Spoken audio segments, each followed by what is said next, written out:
Te godine na tako važnom sastanku kao što je današnji u Budvi, u Sloveniji je gostovao Paul Krugman.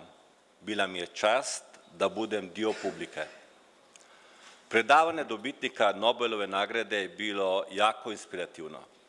Profesor je predstavio pregled dotadašnjeg rada na rešavanju krize, procenjivao efikasnost i diskutovao o mjerama koje bi zaustavile krizu i okrenile svjetsku ekonomiju u pozitivnom smislu. Ulogu države po izlasku iz krize je postavio na pijedestal i tako se oslonio na spasioca velike ekonomske krize Johna Maynarda Keynesa.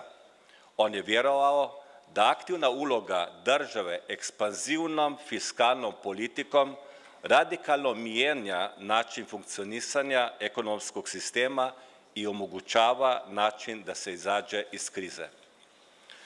Kao ekonomisti i preduzetniku po prirodi, tokom Krugmanovog izlaganja odjekivao mi je u glavi čuveni koncept kreativne destrukcije, na kojem se zasniva savremena teorija inovacija i teorija poslovnih ciklusa.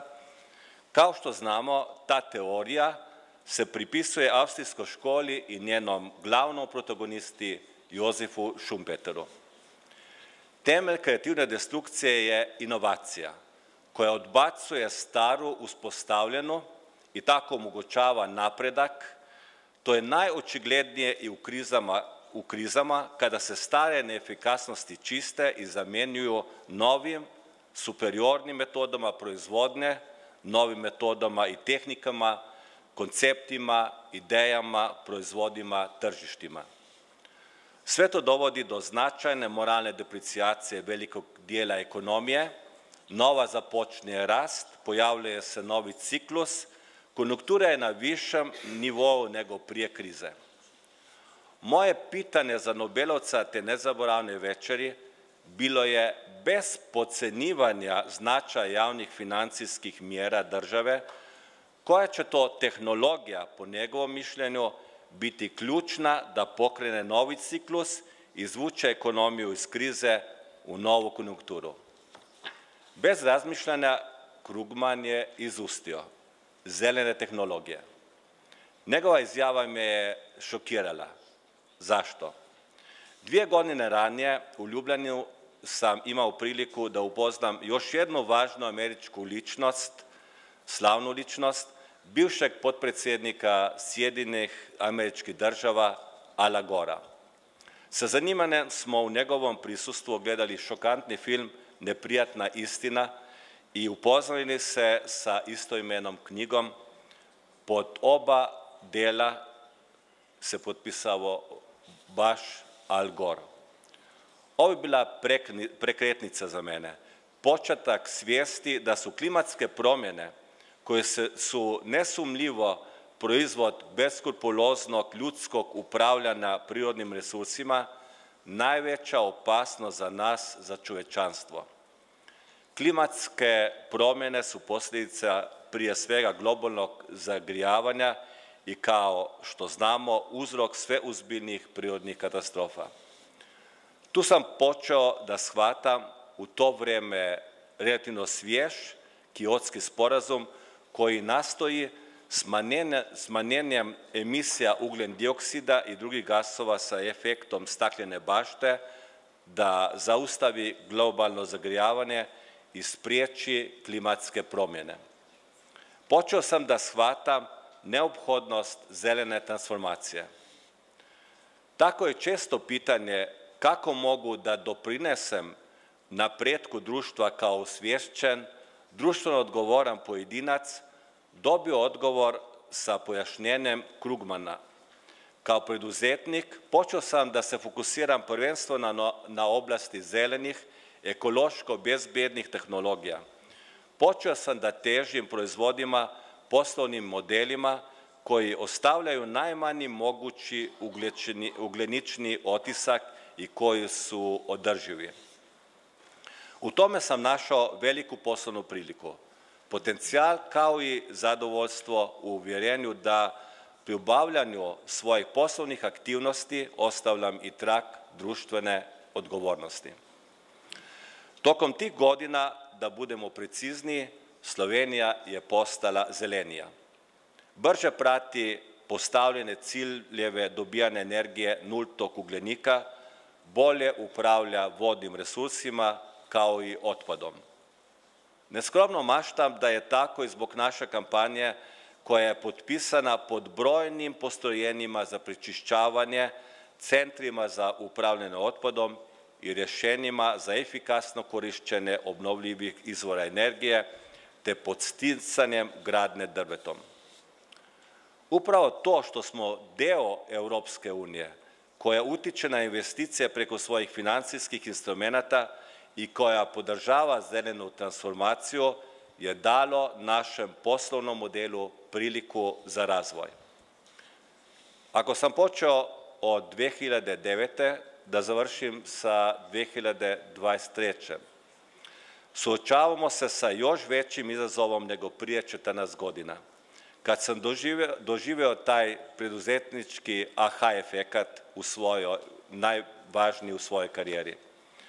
Rapidno smo povećali naš ekološki dug. Prešli smo sve bezbjedne granice suočeni sa klimatskim promjenama, u gubitku biodiverziteta, u bilansu stanja azota i fosfora i u hemijskom zagađivanju. I ne samo to, Europski zeleni dogovor je također izložen novom testiranju. Zatvaranje gasovoda i sve ukupna neizvjesnost izazvana ratom u Ukrajini donosi dodatne rizike i traži da kratkoročno razmišljamo i donosimo odluke. I bez obzira na sve to, Krugman bi me danas sigurno još ubjedljivo ohrabrio za zeleno preduzetništvo nego prije 15 godina. Danas u Europi imamo još više znanja, više alata i bolju tehnologiju, dovoljno financijskih sredstava i podsticaja da možemo biti primjer drugima. Možemo da pretvorimo našu vodeću poziciju u oblasti klimatske politike u vodeću poziciju na tržištu kako bismo osigurali globalni zeleni dogovor. Kao što je predsjednik IPCC-a, International Plant Protection Conventiona, Ho-Sung Lee istekao u nedavnom izveštaju IPCC-a, sve što je potrebno je jaka politička volja. Ali ja sam preduzetnik i razmišljam preduzetnički, gdje ja vidim priliku. Svakako u širom regionu, posebno u državama Balkana. Od početka svoje preduzetničke karijere povezujem Riko sa tržištima koje su nam istorijski, kulturno, administrativno i jezički bliski. Kao što je rekao profesor Pankaš Džemavat, koji je 2008. godine zasijao kao najmlađi guru u ekonomistovom vodiču među najvećim misliocima menadžmenta. Globalna tržišta su samo konstrukcija. Tržišta su regionalna. Ne sumnjam da je ovaj trenutak velika prilika za zelene tehnologije i za obližnji Balkan, koji će bez zelenih intervencija postati i ostati jedan od najzagađenijih europskih regiona. Imamo iskustva u izgradnji zelene infrastrukture, sa financijskim instrumentima Europske unije znamo kako da razvijamo i omogućimo višestruke efekte ulaganja u zelenu transformaciju. Ono što mi treba i što nama svima treba u ovom slučaju jeste politička intervencija ili veća politička dalekovidnost i volja Europske unije. Ravnopravno članstvo zemalja Zapadnog Balkana u Europskoj zajednici će omogućiti regionu da ima koristi od investicionih intervencija za zeleni proboj, koji, kao što znamo, ne samo da ima širi društveni značaj, nego i konkretne dodatne vrijednosti, kao što su nova radna mjesta, razvoj novih djelatnosti. Novi razvojni ciklus, dakle, može biti na pragu sutrašnjice. A gdje smo danas u odnosu na zelenu perspektivu? Naravno, ovdje u Budvi na MICB-u koji okuplja naučnike iz strategija zelene ekonomije, donosioce odluka, kreatore zelene politike i poslovnu zajednicu iz regije pa i šire. Dragi uvaženi gosti, poštovani premijer, poštovana ambasadorka, dragi profesori, srdačno vas pozdravljam. Počastvovan sam što sam u uvodu mogao da podijelim sa vama neke od svojih misli i iskustva. Prije svega, drago mi je što ću moći u vašem društvu da produbim u neizbježne izazove našeg vremena. To će, kao što već svi vjerovatno dobro znamo, odrediti budućnost čovječanstva za 1000 godina. Stoga ne zaboravimo riječi najvažnijeg crnogorskog filozofa i pjesnika Petra II. Petrovića Njegoša. U dobru je lako biti dobar, a na muci se poznaju junaci. Danas smo u velikoj ekološkoj nevolji. Kao što je to istakla vodeća klimatologinja u regionu Lučka Kajfeš-Bogataj, mi i naša civilizacija smo više opasno nego sama planeta.